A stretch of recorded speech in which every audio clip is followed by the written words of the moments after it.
The sprawling glass and steel monolith of Vanguard Innovations sliced into the Silicon Valley skyline. A stark, gleaming monument to unchecked ambition and digital dominion. At its apex, in a penthouse office that commanded panoramic views of San Francisco Bay, sat Jonathan Hayes. He was not merely a CEO, he was a titan. A force of nature whose name was synonymous with ruthless innovation and stratospheric wealth. His net worth, a figure whispered in reverent tones across boardrooms and financial news channels, ran into the tens of billions. His days were a relentless blur of high-stakes mergers, venture capital pitches, and encrypted video calls with global power players. Every decision he made reverberated across markets, shaping the digital landscape with an almost divine authority. Yet, amidst this dizzying ascent, a profound, chilling emptiness permeated his existence, a stark contrast to the opulence that surrounded him. His penthouse, a triumph of minimalist design, felt more like a meticulously curated museum than a home. Polished concrete floors, stark white walls adorned with abstract art, and floor-to-ceiling windows offered breathtaking vistas of the city lights shimmering below, a distant, glittering carpet of human lives he rarely touched. Tonight, like most nights, he ate dinner alone. The meal, a perfectly plated, calorie-counted deconstruction of a classic dish prepared by his private chef, sat on a vast, unblemished marble dining table that could comfortably seat 20, but there was only one setting. The only sounds were the faint hum of the integrated smart home system and the almost imperceptible click of his high-end smartwatch. Delivering constant market updates, his gaze, distant and vacant, was fixed on the oscillating stock tickers projected subtly onto a wall-sized screen, the cold, blue light reflecting in his impassive eyes. Business calls were incessant, flashing across his various devices, demanding immediate attention. But never once did a personal call interrupt the desolate silence. His life was a gilded cage, magnificent in its exterior, utterly barren within. Jonathan's public persona was meticulously crafted: a visionary, a philanthropist when it served his brand, a titan of industry.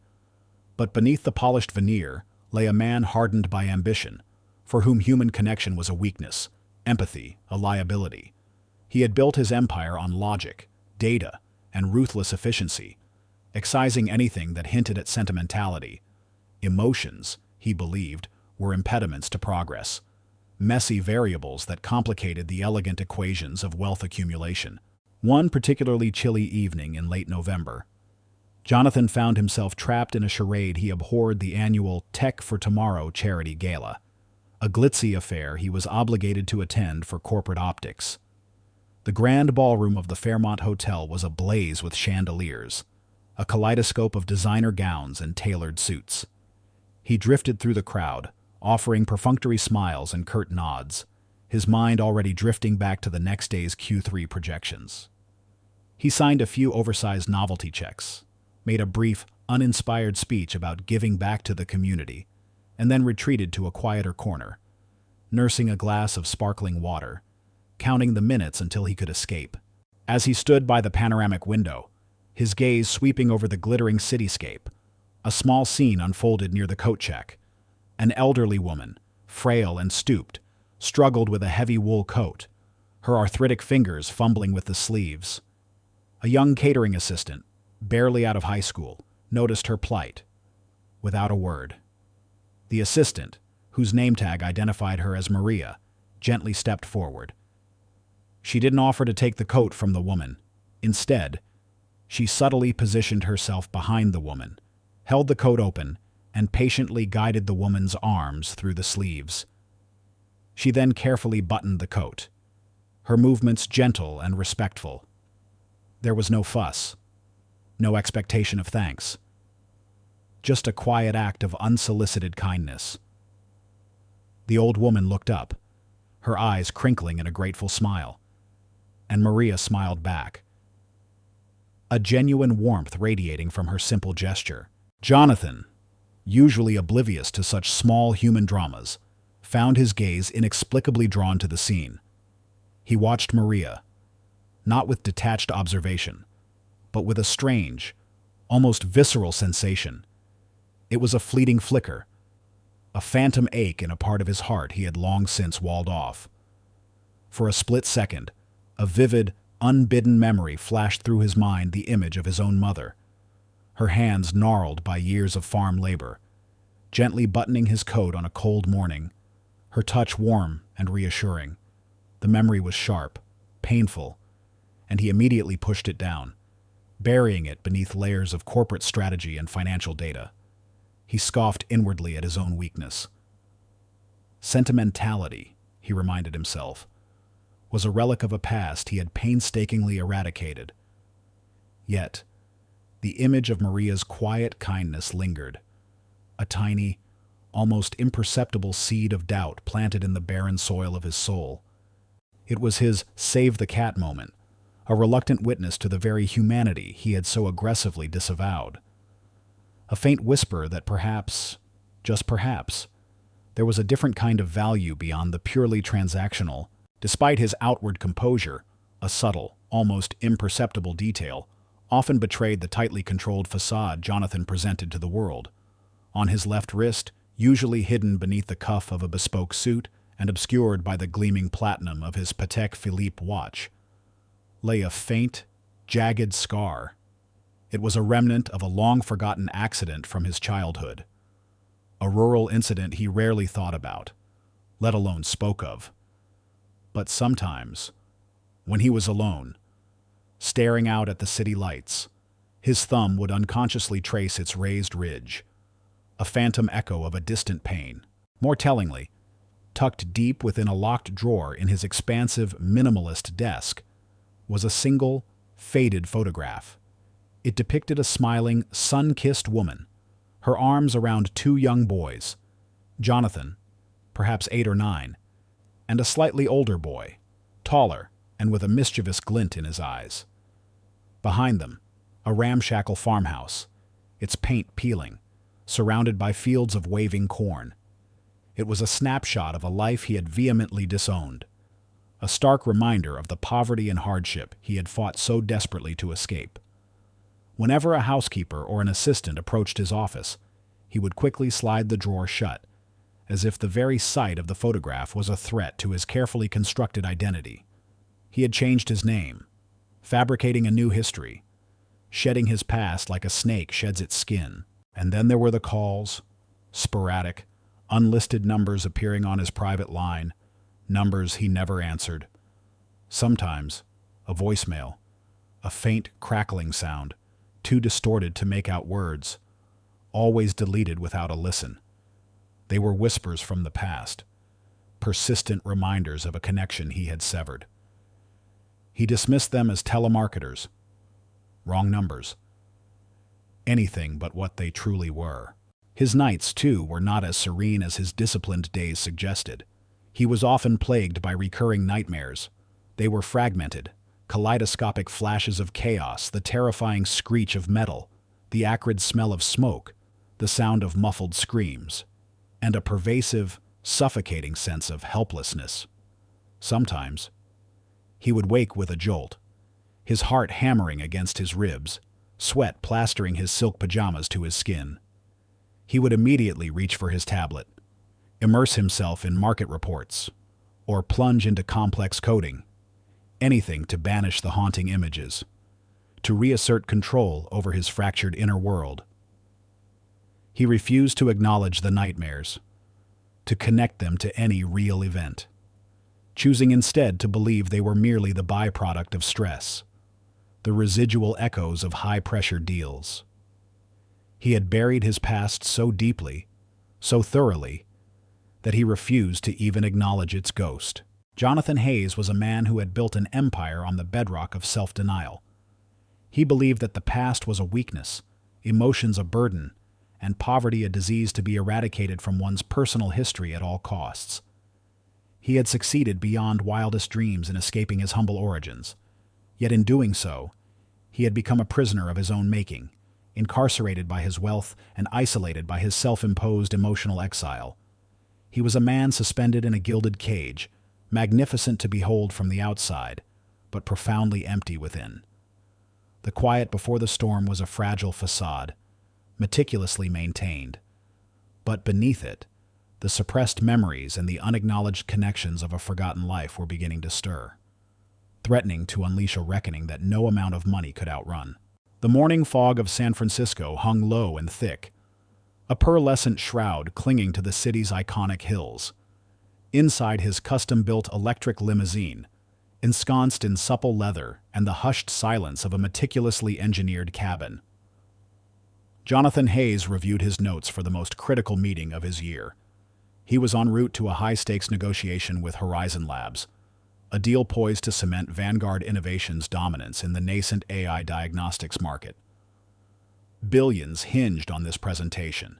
Every slide, every data point, every projected ROI was memorized, perfected. Jonathan felt the familiar surge of exhilaration, the cold thrill of power that accompanied such moments. Control was his currency, precision his religion. Just as the limousine glided through a less familiar, grittier part of the Tenderloin district, a shortcut his driver, discreetly taking a detour from morning traffic, had assured him would save minutes. A jarring lurch sent Jonathan forward. He gripped the armrest, his perfectly steeped Earl Grey sloshing over the brim of his cup. "What was that? Jenkins?" He barked into the intercom, his voice sharp with irritation. Jenkins, usually unflappable, responded with a rare tremor. "Apologies, Mr. Hayes. Looks like we've hit something. A rather large pothole, sir. And it appears we've blown a tire. Front left, completely shredded." Jonathan stared, aghast, at the pristine, untouched scenery of his opulent interior. A blown tire. In this neighborhood, his pristine bubble of control had just been violently burst. He checked his phone. No signal. The limousine's advanced satellite communication system, usually infallible, was inexplicably offline. A casualty of what Jenkins later theorized was a localized interference or an unusual dead zone. The meticulously planned day, the billion-dollar deal, was suddenly hanging by a thread. "Call for a tow immediately," Jonathan commanded, his voice tight. "My apologies, sir," Jenkins replied, his voice laced with genuine distress.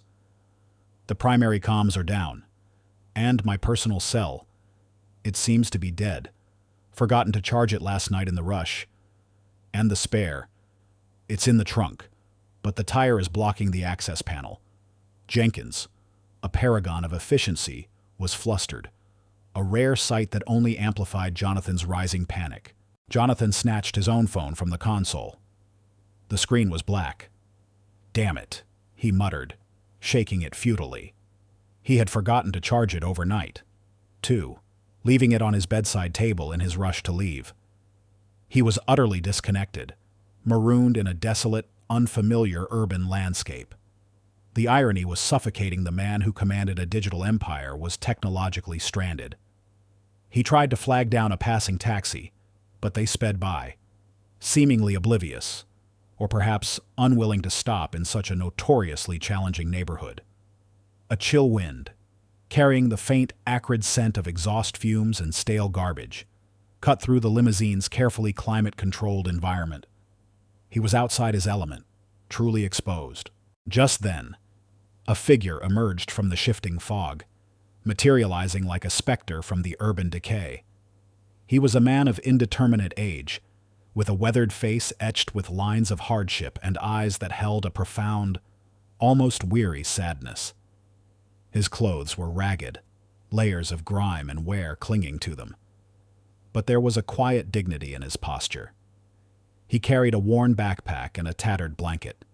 He was a homeless man, a beggar. The kind Jonathan usually swept past without a second glance. A mere part of the urban detritus he mentally filed away, as unfortunate but avoidable.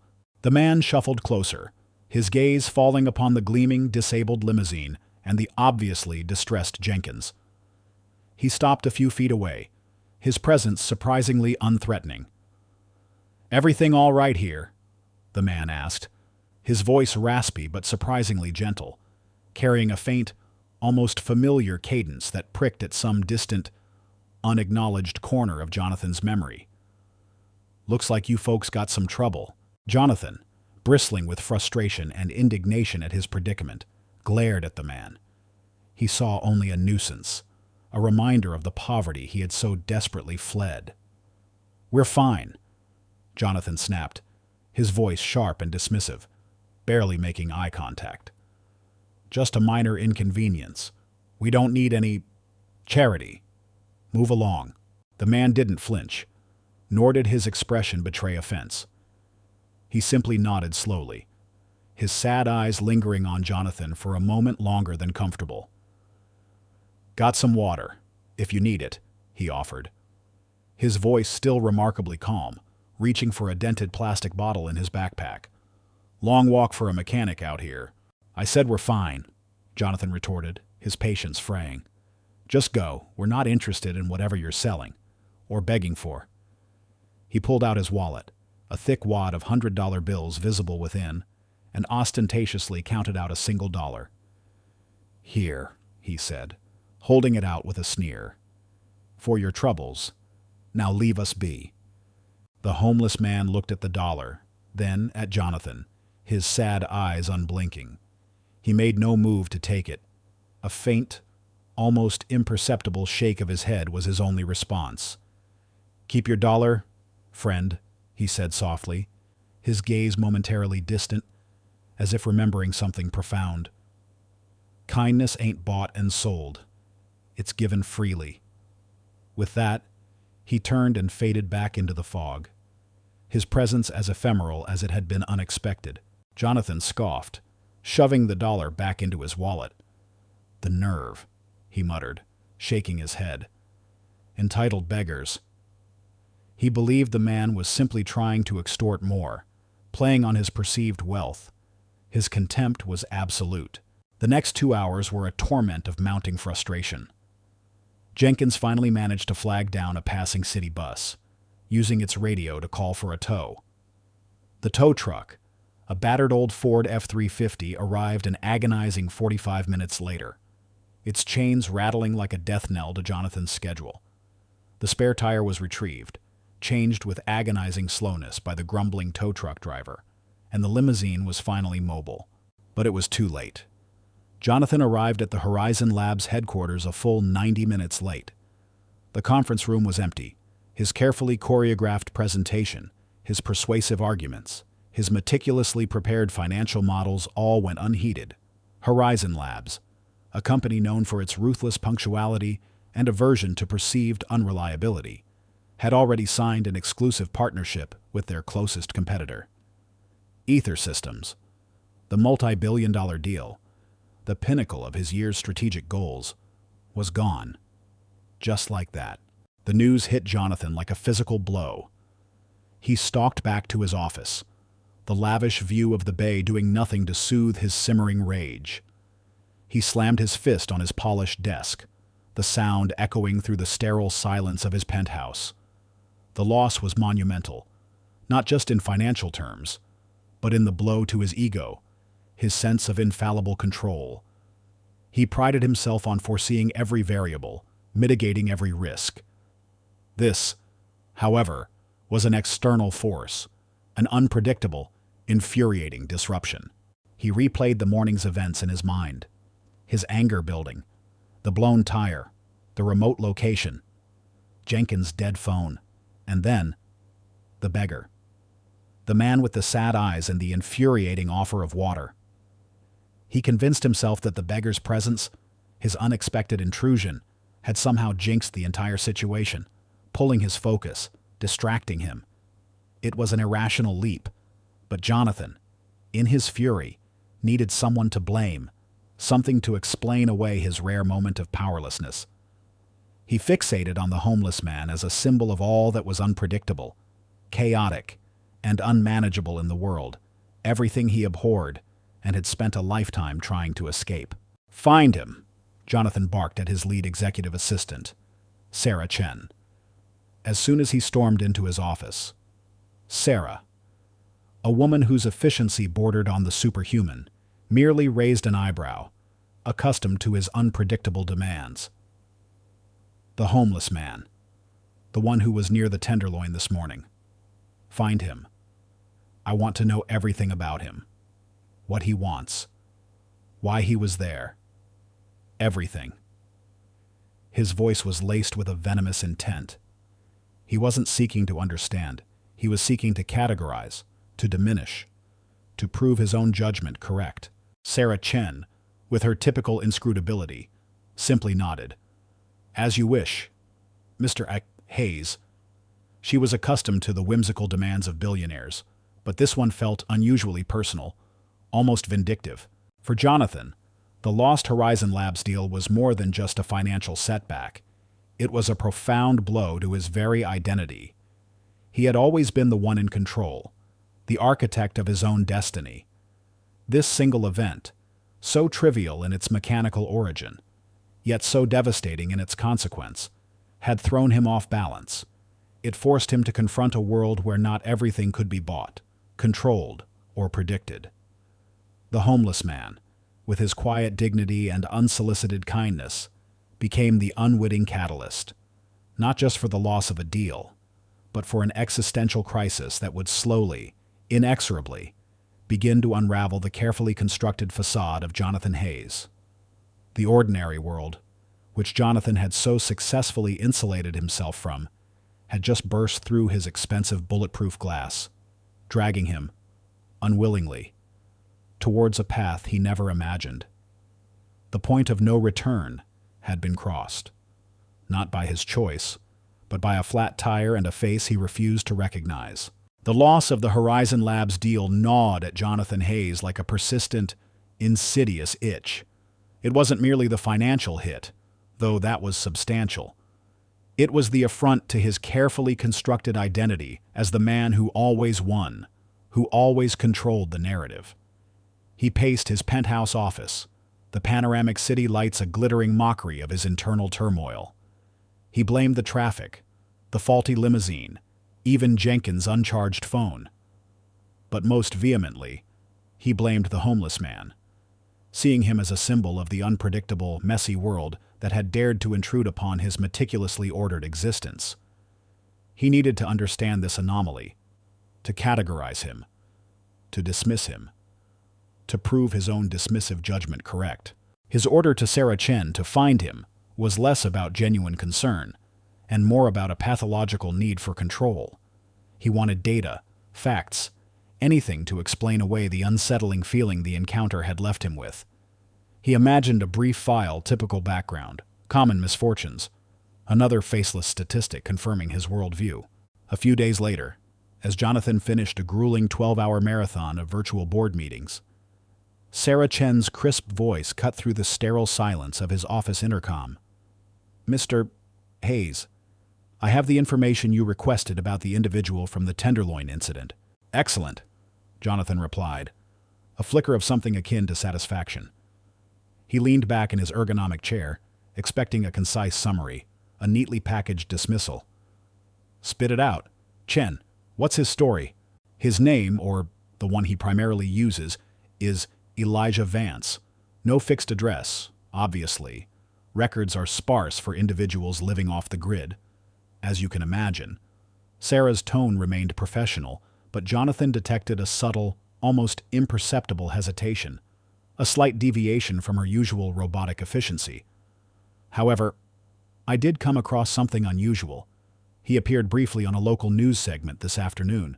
Jonathan frowned. Local news. Why did he cause trouble? He pictured a public disturbance, a confirmation of his inherent prejudices. "No, sir." "Quite the opposite," Sarah replied, a strange note entering her voice. "There was a minor traffic accident, a fender bender on Market Street, near the library. An elderly woman, disoriented, wandered into the crosswalk. Mr. Vance apparently pulled her back just as a delivery truck swerved." Jonathan scoffed. A fleeting act of common decency, hardly newsworthy.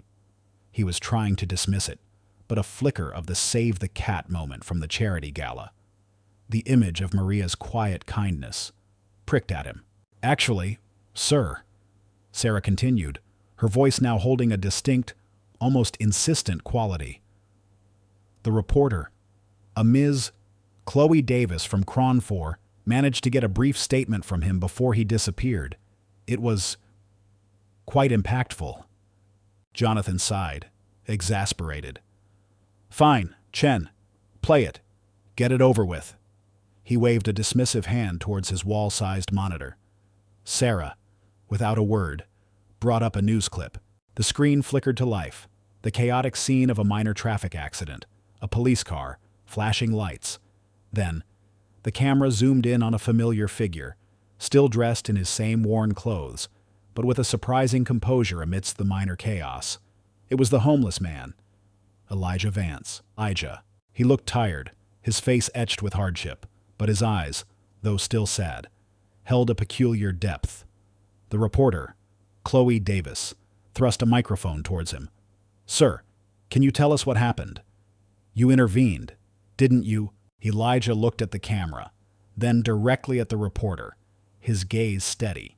His voice, when he spoke, was raspy, weathered, but it carried an unexpected resonance. Just saw someone in need, he said, shrugging slightly. We all gotta look out for each other, right? Doesn't matter who you are or where you sleep at night. A life's a life. He paused, and then, with a profound sincerity that cut through the cacophony of the street, he added, My mama always said, even when you got nothing, you got your hands, and you got your heart. Use 'em to help. The words hung in the air, simple, yet profound.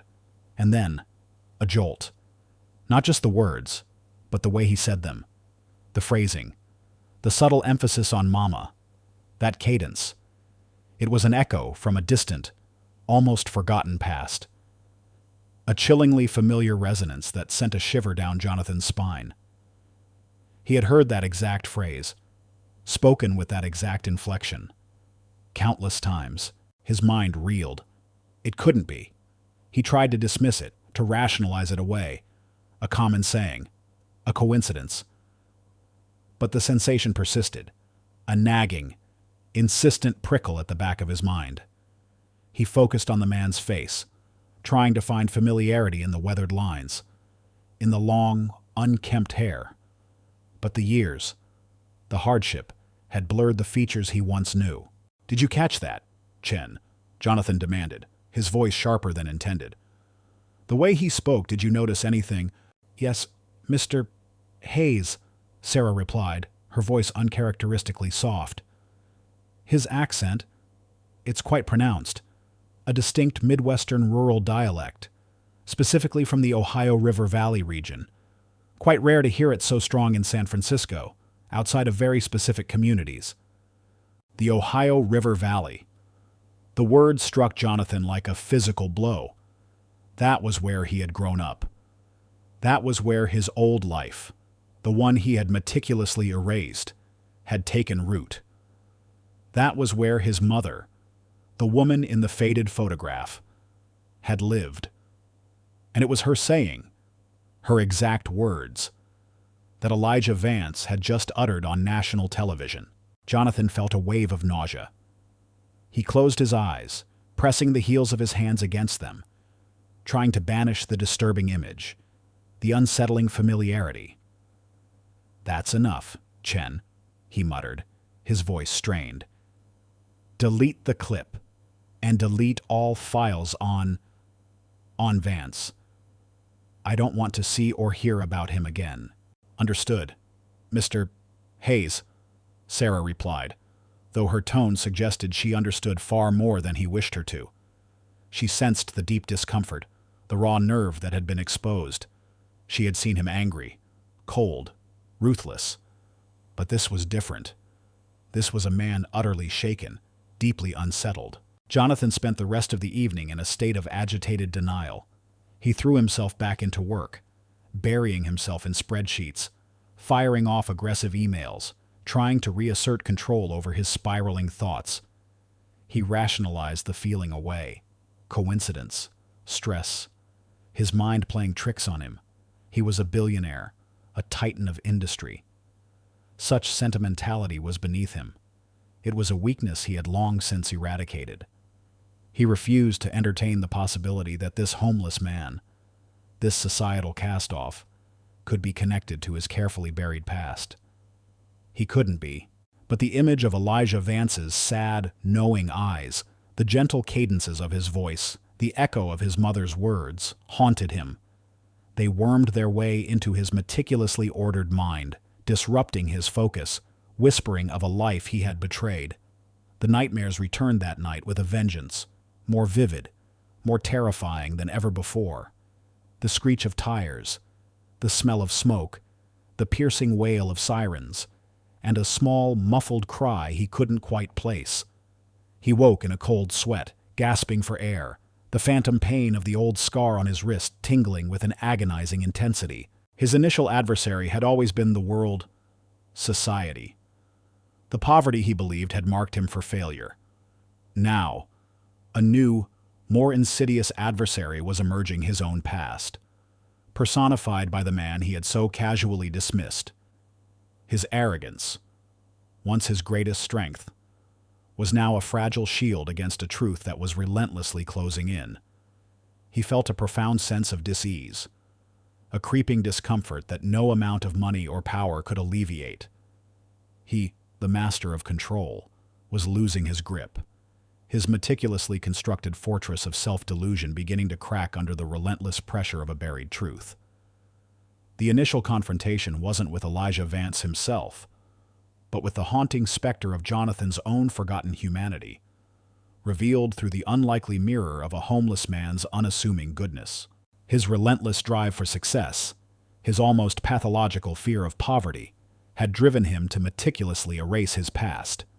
He had changed his name from Jonathan Hayes to Jonathan Vance, adopting his mother's maiden name, a subtle psychological shift that allowed him to believe he was truly a new person, untethered from his humble beginnings.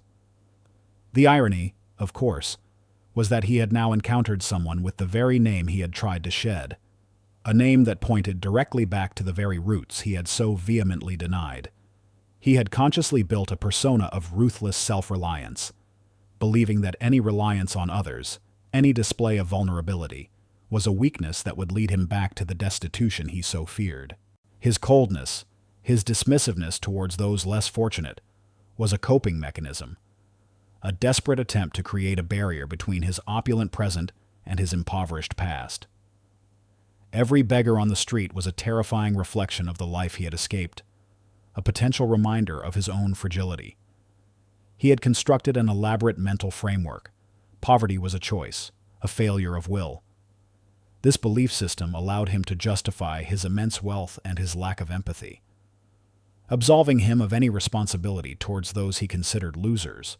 But Elijah Vance, with his quiet dignity and familiar cadence, had inadvertently cracked that framework. The idea that someone from his past, someone connected to the very core of his suppressed identity, could exist in such a state, challenged every tenet of his constructed reality. It was an affront to his self-made narrative, a direct attack on the carefully curated image of a man who had transcended his origins through sheer force of will. He ordered his assistants to cancel all his public appearances for the next few days, feigning a sudden illness.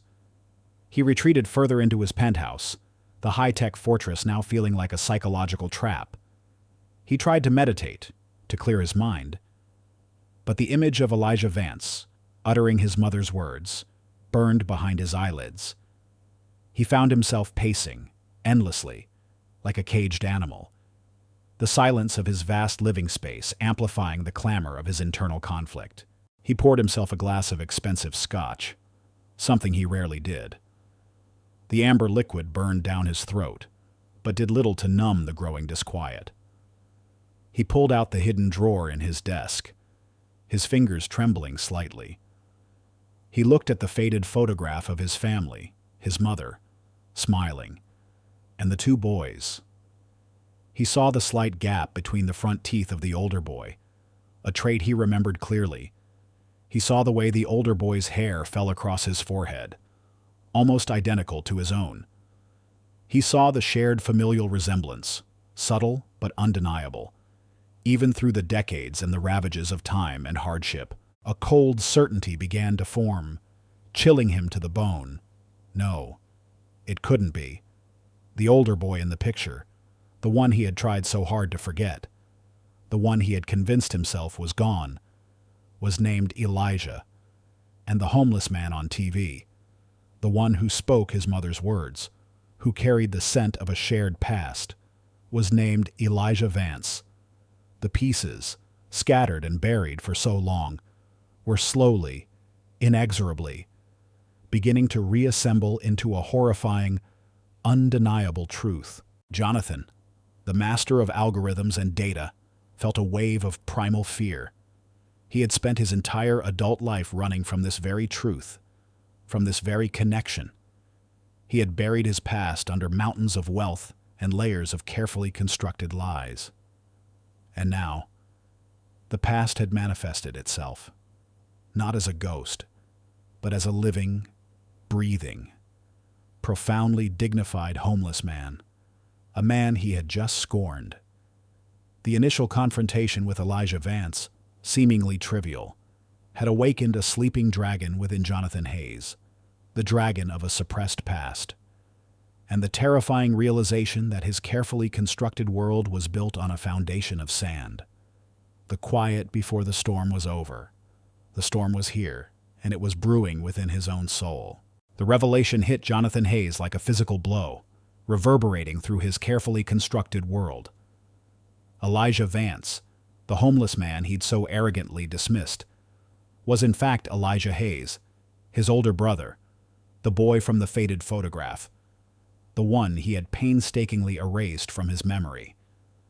The realization was a cold, bitter draft, chilling him to the bone, forcing him to confront a past he had meticulously buried beneath layers of wealth and fabricated identity. The memory of his mother's words, spoken by Elijah, became a haunting echo, a testament to the undeniable bond he had tried to sever. His penthouse, once a fortress of solitude and control, now felt like a gilded cage, trapping him with his own burgeoning guilt. The sleek, modern lines and minimalist decor, once symbols of his triumphant escape from poverty, now seemed to mock his empty grandeur. He tried to focus on his work, on the endless stream of data and market projections, but the numbers blurred into an indictment, each digit a reminder of the years he had spent building a fortune while his brother struggled on the streets. The drive that had propelled him to unimaginable success now felt like a desperate flight from himself. He knew, with a horrifying certainty, that he had to find Elijah, not just to confirm the impossible, but to understand how his brother had ended up on the streets, how he had survived the tragedy that had torn their family apart, and why he had never come looking for Jonathan. But the truth was, he was also terrified of what he would find, terrified of facing the ghost of the boy he had abandoned, the embodiment of the poverty and loss he so desperately tried to forget. Driven by this unsettling mix of dread and an unyielding, almost compulsive need for answers, Jonathan initiated his own private investigation. He didn't trust Sarah Chen with the full truth. This was too personal, too deeply shameful.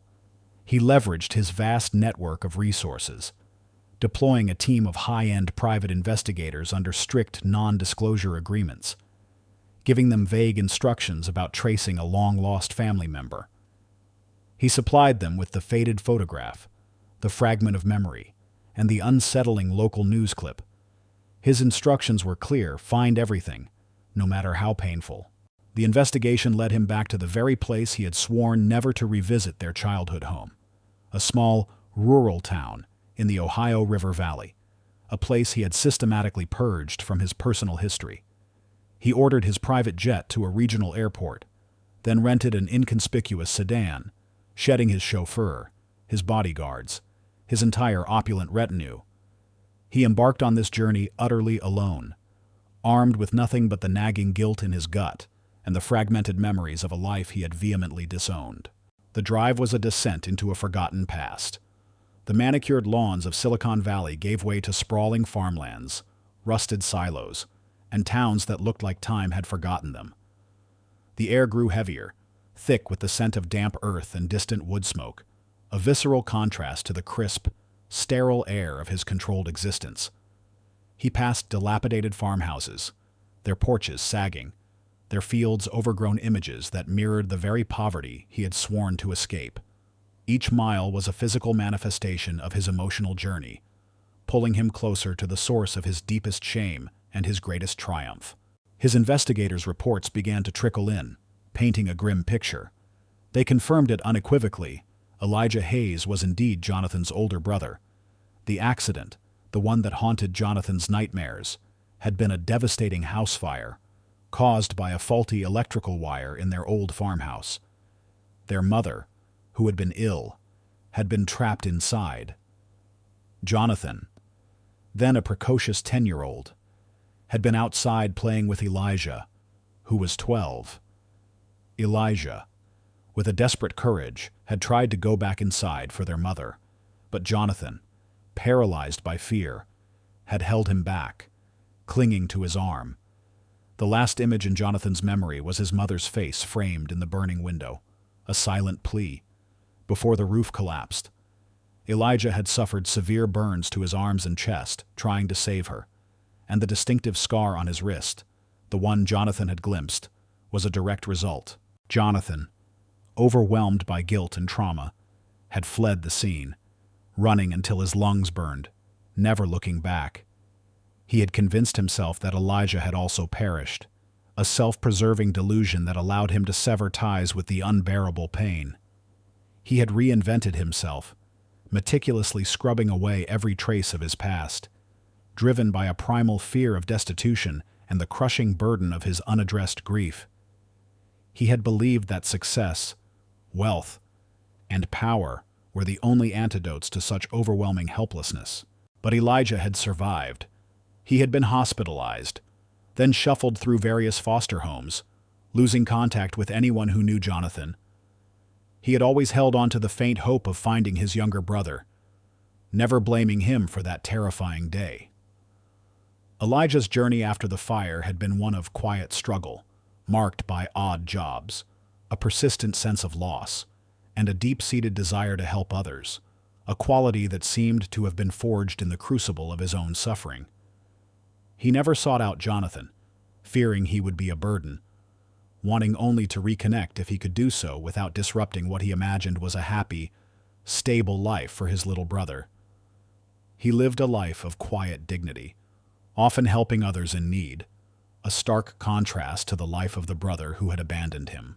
Jonathan read the reports in a motel room in the desolate outskirts of his hometown, the words burning into his soul. His mother's death, the fire, Elijah's survival, his own flight. It was all laid bare, the carefully constructed lies of his life dissolving into a horrifying truth. He remembered the phantom pain in his wrist, the recurring nightmares. They weren't random stress dreams. They were the desperate echoes of an unaddressed trauma, a suppressed memory fighting to be acknowledged. He wasn't just wealthy. He was a coward, a man who had chosen self-preservation over brotherly love, who had allowed guilt to fester into an icy indifference. A critical piece of information also emerged from the investigation. The annual Northwood Founders Day Festival was just a week away. It was a local tradition, a gathering of the few remaining families who had deep roots in the struggling community. The festival always culminated in a small ceremony honoring local heroes, often firefighters or community volunteers.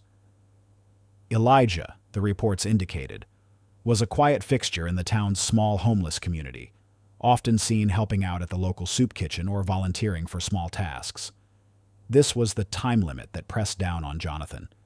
The investigators, without knowing the full context, simply reported it as a local event. But for Jonathan, it became a looming deadline. He had to confront Elijah, to understand, before the past, and perhaps his brother was lost to him forever. He drove past the overgrown dirt road that led to what was left of their old farm. A charred chimney stack was all that remained, a skeletal finger pointing to the sky, a stark monument to his abandonment. The sight sent a wave of nausea through him. He parked his rental car discreetly in the woods nearby, watching the desolate landscape. He imagined Elijah scavenging, struggling, while he himself dined on gourmet meals and signed multi-million-dollar deals. The irony was a bitter, sickening taste in his mouth. He found himself wandering through the quiet, struggling streets of Northwood, a town that felt impossibly small and stagnant compared to the bustling, dynamic cities of his current life. He passed the old general store, the forgotten diner, the single, crumbling church. Everything was smaller, shabbier, yet imbued with a haunting familiarity. He saw faces that sparked faint memories, older versions of children he had once played with. He saw the pervasive struggle, the quiet desperation etched on the faces of the town's residents. It was a world he had vehemently rejected, but one that was now pulling him back with an undeniable force. He tried to reconcile the image of the stoic, dignified homeless man from San Francisco with the mischievous, protective older brother of his childhood. The disparity was jarring, a gaping chasm between his carefully constructed delusion and the brutal reality. He felt a profound sense of anguish, a yearning for a past he had shattered, a connection he had severed. The true gauntlet wasn't just the physical journey back to Northwood, it was the psychological torment of confronting his own monstrous choices. He had built his empire on the ashes of his past, but now those ashes were rising, choking him with the truth. He called off his private investigators, realizing this was a confrontation he had to face alone. No amount of money or power could shield him from this personal reckoning. He spotted Elijah, just as the reports had described, a quiet figure sweeping the steps of the local soup kitchen. His movements slow but purposeful. His back was to Jonathan. His hair was grayer than in the news clip, his clothes more worn, but the quiet dignity was unmistakable. Jonathan watched him for a long moment, his throat tight, 1,000 unspoken apologies caught in his chest. He wanted to approach, to call his name, but the words wouldn't come. What would he say? How could he explain 20 years of silence, 20 years of deliberate erasure? The approaching Founders' Day festival loomed, a stark reminder of the rapidly closing window of opportunity. He needed to find the courage, the humility, to confront his brother, to bridge the chasm of his own making, before the event, before the spotlight shone on Elijah, and before Jonathan's cowardice condemned him to a lifetime of regret. This gauntlet was not a test of his business acumen or his wealth. It was a test of his very soul. And for the first time in decades, Jonathan Hayes felt utterly, terrifyingly vulnerable. The Founders' Day Festival in Northwood, a quaint but aging celebration of local heritage, unfolded under a crisp autumn sky. Jonathan, a ghost in his own past, moved through the sparse crowd, his eyes constantly scanning, searching for Elijah. He had planned a meticulous approach, rehearsed 1,000 apologies, but the words felt hollow even in his own mind. He was a man drowning in regret, desperate for a chance at redemption. His personal purgatory had been excruciating. The discovery that Elijah, his own brother, had not only survived the fire but had carried the burden of a life on the streets, enduring hardship and anonymity while Jonathan reveled in unimaginable luxury, was a torment worse than any corporate defeat. The fragmented nightmares that had plagued him for years had finally coalesced into a coherent, horrifying narrative. The screams, the smoke, his mother's face at the window, and his own paralyzing fear. He remembered the desperate grip on Elijah's arm, holding him back from the inferno, a decision born of terror, but which had haunted him as an act of cowardice and abandonment. The old scar on his wrist throbbed, a physical manifestation of his festering guilt. He saw now that his entire life, his relentless pursuit of wealth and power, had been a desperate, misguided attempt to outrun that moment, to bury the impoverished, guilt-ridden boy he once was. He found himself drawn to the small, makeshift stage erected in the town square. A few local dignitaries, their faces familiar from his childhood, milled about. The mayor, a portly man named Peterson, adjusted his tie, preparing for the annual Spirit of Northwood award ceremony.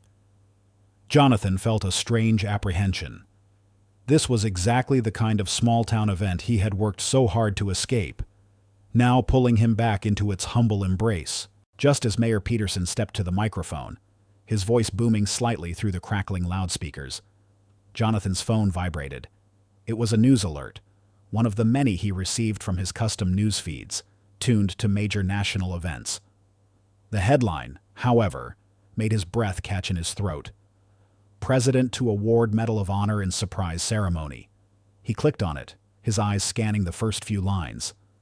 The White House was holding an unannounced, live telecast of the nation's highest military honor, recognizing an extraordinary act of civilian bravery during the recent devastating floods in the Ohio River Valley, his region. A cold dread coiled in his stomach. The recent floods had been catastrophic, ravaging small towns, including many in their former home state. He remembered seeing brief reports, dismissing them as distant tragedies. Now, a Medal of Honor. The event was scheduled to begin. Now, he fumbled with his phone, trying to switch to the live news stream. His hands, usually so steady in high-stakes negotiations, trembled uncontrollably. The local festival stage, the mundane proceedings, faded into the background as the crisp, authoritative voice of a national news anchor filled his ears. The screen on his phone flickered, settling on a live shot of the White House East Room. The room was resplendent, filled with uniformed military personnel, distinguished politicians, and solemn faces. At the podium stood the President of the United States, his expression grave but proud. "Today," the President began, his voice resonating with gravitas, "we gather to honor an extraordinary individual whose selflessness and courage embody the very best of the American spirit. In the face of unimaginable devastation during the recent Ohio River Valley floods, this citizen, despite immense personal hardship, risked his own life to save countless others." Jonathan's heart began to pound a frantic rhythm against his ribs. He felt a chilling sense of foreboding. The President continued, detailing the harrowing events: a small, isolated community cut off by rising waters, desperate calls for help, and one individual, with no formal training, braving the treacherous currents in a makeshift raft, repeatedly returning to submerged homes to rescue trapped families, carrying children on his back, pulling the elderly to safety, refusing to rest until every accessible life was saved. The description matched details he'd vaguely heard about from his investigators regarding local acts of heroism during the floods. But he hadn't paid it much mind. The President then paused, his gaze sweeping over the distinguished audience. "It is with immense pride and the deepest gratitude that I now call forward our recipient, Mr. Elijah Vance." The name hit Jonathan like a lightning bolt, a searing shock that ripped through his very core. His phone almost slipped from his trembling hand. Elijah Vance, the homeless man, his brother. The camera panned. A figure, still somewhat gaunt and weathered, but now impeccably dressed in a borrowed, ill-fitting suit, walked stiffly, but with immense dignity towards the podium. His hair, usually unkempt, was neatly combed, revealing a familiar hairline. His eyes, though still holding a profound sadness, shimmered with an inner strength that radiated even through the pixelated screen. It was unmistakably Elijah. Jonathan stared, his mind reeling. The beggar he had scorned, the brother he had abandoned, was now standing before the nation, being awarded its highest honor. The ultimate dramatic irony pierced him to his very soul. The President pinned the gleaming Medal of Honor to Elijah's lapel. The crowd erupted in thunderous applause. Then, the President stepped back, offering Elijah the microphone. Elijah, his voice still raspy, but clear and resonant with an unwavering sincerity, began to speak. "Thank you, Mr. President. Thank you to everyone here. This honor, it's not just for me. It's for everyone who helped, who survived, who remembered that even in the darkest times, we still have each other." Jonathan listened, every word a hammer blow to his conscience. He watched his brother, a man who had nothing, yet had given everything. Elijah's eyes, filled with a quiet strength, scanned the room, then seemed to gaze out as if looking for something, someone, beyond the confines of the White House. Then, Elijah's gaze fixed on an unseen point, and his voice softened, imbued with a profound, almost heartbreaking tenderness. My mother always taught my brother and me, that no matter how hard life gets, no matter how little you have always have your hands, and you always have your heart. Use 'em to help. She'd say, even when the world feels broken, you gotta find the pieces and put 'em back together, one kindness at a time. The familiar words, spoken with the same cadence that had haunted Jonathan, now resonated with a searing clarity. They weren't just a saying, they were a life philosophy, a testament to the simple, profound goodness that Elijah embodied. As Elijah spoke, he unconsciously raised his left hand, gesticulating slightly. Jonathan's eyes locked onto it. There, clearly visible even on the screen, was the jagged, distinctive scar on Elijah's left wrist, the mirrored image of the scar on Jonathan's own right wrist. A chilling, undeniable confirmation of the fire, the shared trauma, the indelible link that bound them. This was the breath-holding moment, the undeniable physical proof, combined with the profound emotional resonance of their mother's words, shattered the last remnants of Jonathan's denial. Every carefully constructed wall around Jonathan's heart crumbled. The years of self-deception, the layers of fabricated identity, the cold, calculating detachment all disintegrated in that agonizing moment. The man he had scorned, offered a pity dollar to, was not just his brother, but a true hero, a man of unparalleled courage and boundless compassion. A man who, despite a life of hardship, had never lost the very humanity Jonathan had so ruthlessly suppressed. Tears, hot and stinging, streamed down Jonathan's face, blurring the image on his phone. He choked back a sob, the sound raw and unfamiliar, the weight of his guilt, the accumulated shame of 2 decades of abandonment, pressed down on him, crushing him. He saw the stark contrast his own life of opulent isolation, built on a foundation of fear and denial, versus Elijah's life of selfless sacrifice, lived with dignity despite destitution. The dramatic irony was excruciating, a searing indictment of his very existence. He crumpled to the ground, sinking onto the cold concrete of the Northwood town square, oblivious to the curious glances of the few remaining festival-goers. The image of Elijah, bathed in the appreciative glow of national admiration, burned in his mind.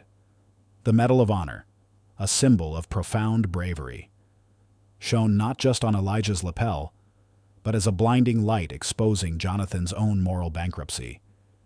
He had chased wealth, believing it would fill the void left by his past, only to realize that the true richness of life lay in the very qualities he had abandoned. The silence of the square was broken only by his ragged breaths, the distant murmur of the festival, and the quiet, relentless weeping of a man utterly broken by the weight of his own profound regret. The billionaire, once a master of the universe, was now simply a man stripped bare, facing the horrifying truth of his own callousness and the unbearable greatness of the brother he had left behind. The climax was not a triumph for Jonathan, but a searing, agonizing self-reckoning, a moment of profound internal collapse that promised to either destroy him completely or forge him anew. The White House ceremony played on a loop in Jonathan's mind, a relentless, agonizing loop of his brother's quiet dignity and his own profound shame. He remained on the cold concrete of the town square, oblivious to the curious glances, his phone still clutched in a white-knuckled grip. The glittering facade of his life, built on ambition and denial, had shattered, revealing the desolate emptiness beneath. His colossal wealth, his corporate power, felt utterly meaningless, a hollow victory in the face of Elijah's true heroism. The collapse of his arrogance and prejudices was absolute, a brutal internal reckoning far more devastating than any financial loss. He was no longer the cold, calculating billionaire. He was simply Jonathan, the little brother who had run, who had forgotten. He spent the next few days in a haze of raw, unvarnished grief and self-loathing. He booked a room in a nondescript motel on the outskirts of Northwood, avoiding human contact, his only companions the relentless churn of his thoughts and the ghostly echoes of Elijah's voice. He researched the Ohio River Valley floods, learning the full, horrifying scope of the disaster and the truly miraculous nature of Elijah's bravery. He discovered countless local news reports, shared online, detailing how Elijah, the mysterious man from the riverbank, had become a local legend, a quiet hero who had risked everything, often with nothing but a flimsy inflatable raft. He even found testimonials from survivors, recounting Elijah's calm demeanor, his unwavering determination to save lives, even when injured himself. Each story was another painful stab, deepening his remorse. He knew, with a certainty that transcended logic, that he had to find Elijah, not to offer money or even apologies, for mere words felt utterly inadequate. He had to face him, to truly see the man he had abandoned, and to begin, however impossibly, the long road to genuine reconciliation. His investigation revealed that Elijah, after being discharged from the White House ceremony, had been hospitalized in a veterans medical center in Cincinnati for lingering injuries sustained during the floods, particularly a severe cough and persistent aches from exposure. Jonathan flew to Cincinnati on his private jet, a tool of his former life now repurposed for a desperate mission of the heart. He left his security detail, his assistants, his entire entourage behind. He arrived alone, a man stripped of his usual armor. He found Elijah in a quiet recovery ward, staring out the window at the bleak autumn sky. Elijah still looked thin, his eyes holding the familiar sadness Jonathan had first observed on the streets of San Francisco. But there was also a profound serenity about him, a quiet strength that emanated from his very being. His hands, worn and calloused, rested loosely in his lap, and Jonathan noticed the jagged scar on his left wrist, a mirror image of his own. Jonathan approached the bed, his throat tight, his voice a raw whisper. "Eli," he managed.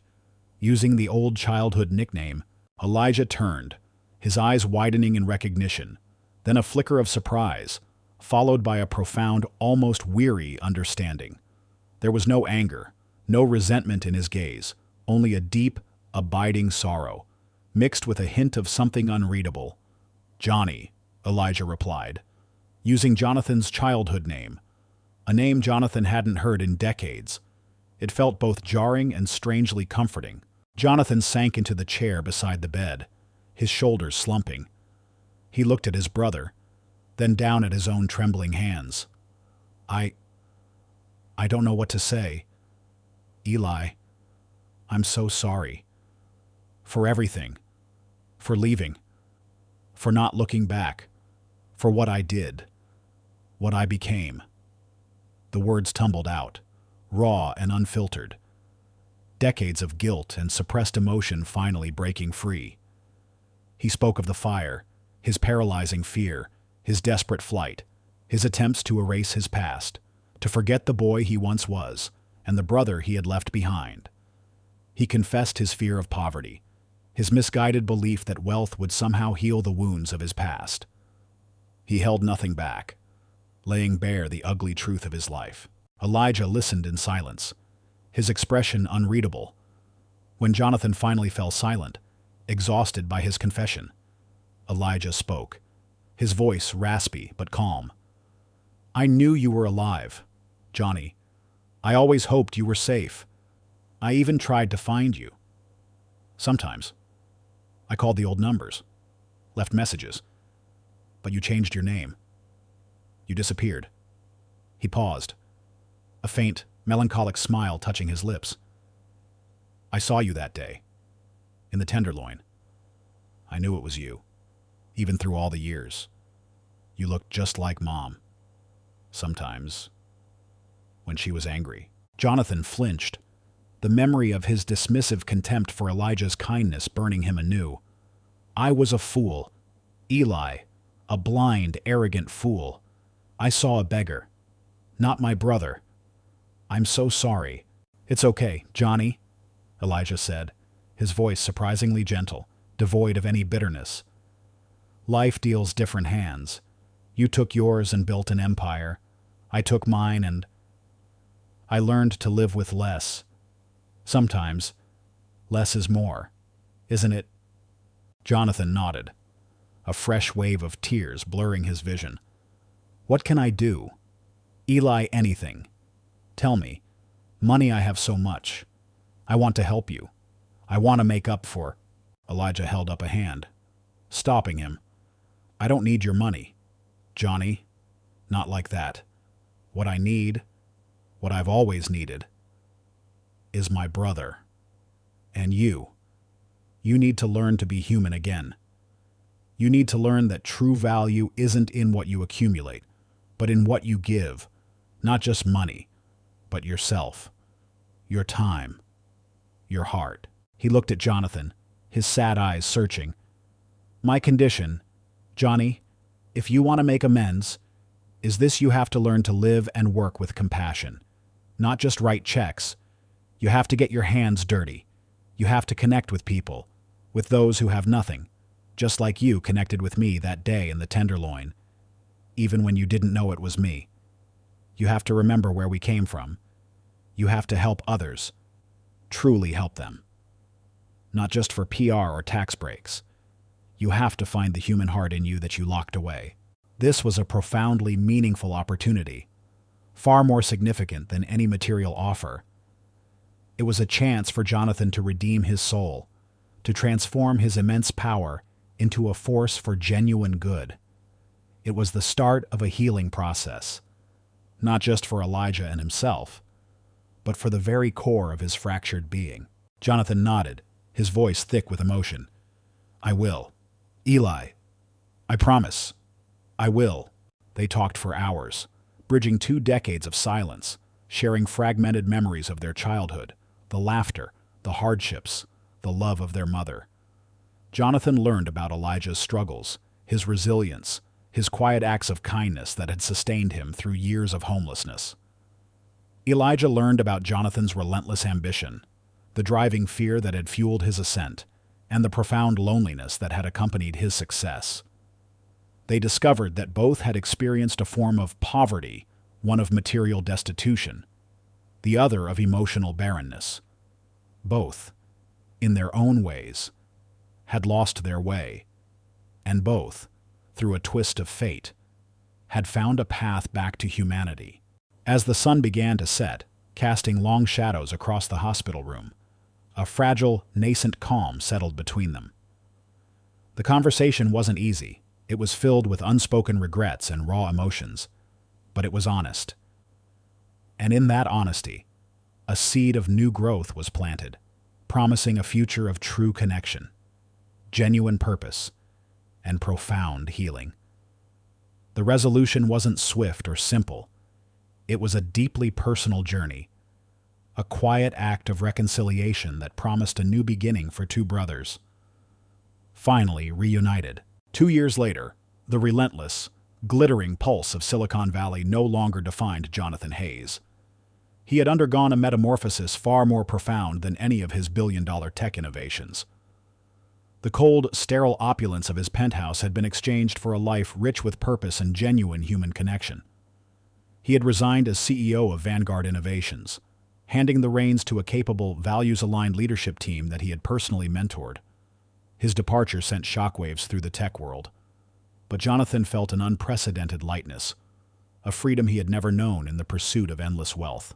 His immense fortune, once a symbol of his isolation, was now a powerful engine for change. He established the Hayes Foundation, a philanthropic endeavor far grander and more personal than any corporate charity initiative.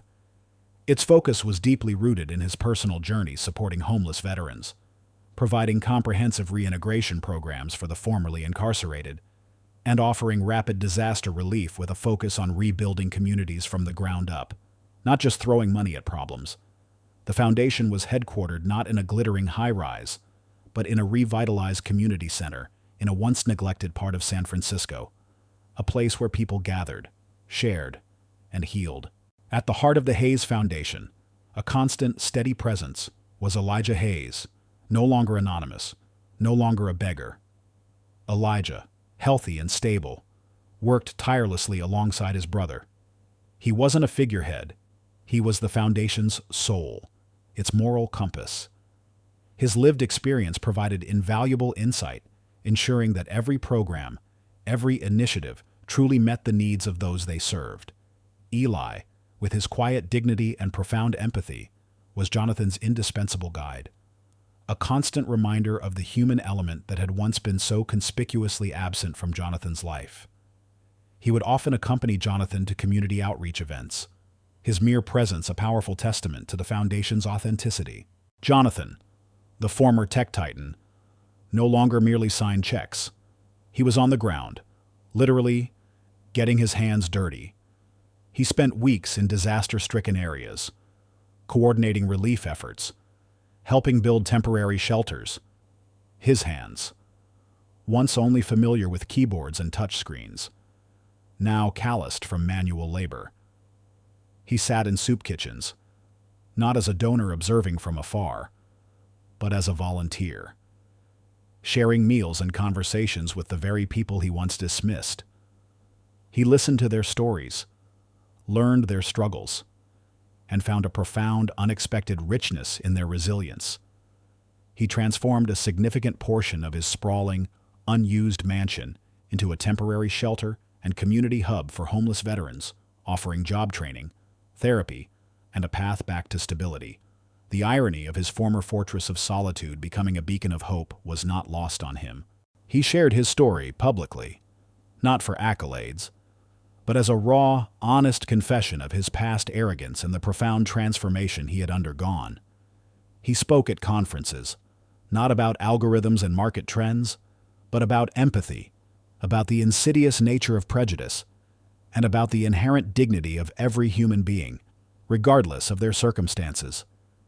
His words resonated with an authenticity that no PR firm could fabricate, inspiring other billionaires to look beyond financial metrics and truly invest in social change.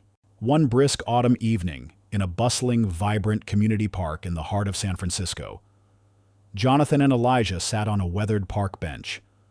Around them, children laughed, dogs chased frisbees, and a group of formerly homeless veterans, now part of the Hayes Foundation's reintegration program, shared stories and coffee. There was no opulent limousine waiting, no security detail hovering nearby. Jonathan wore a simple, comfortable jacket, his face relaxed, devoid of the perpetual tension that had once defined him. Eli, his gaze sweeping over the vibrant scene, smiled.